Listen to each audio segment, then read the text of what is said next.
George, Flagler, Cryer. That's all you need to know about this Baylor basketball team is that they have three guys that can get you buckets. And when you're in the NCAA tournament, they're going to try to take away some of your best scores, but when you have three guys that can get buckets like that, they're going to be a huge problem. Now, the only question I know people are going to bring up that the guy he transferred, what did he transfer to Illinois to get more playing time? They lost a guy that I think that plays for the Spurs. They lost some pieces, but when you still have those three guards there, they can get you points, and that's what's going to matter. But the biggest question that I have is when you go in the NCAA tournament, you're not always going to be hot. There's going to be times where you can go cold.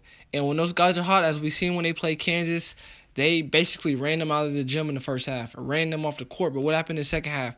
Kansas locked in defensively. Now, Santa Barbara is not as good defensively as Kansas. They don't have as much talent as Kansas, but they went cold. When we seen Baylor go cold, what did they do? They couldn't score. They weren't playing. They weren't even defending well. So if UC Santa Barbara can just play solid, not turn the ball over, and withstand a run, Baylor will go on a run. But if they go cold, it's a chance they can lose.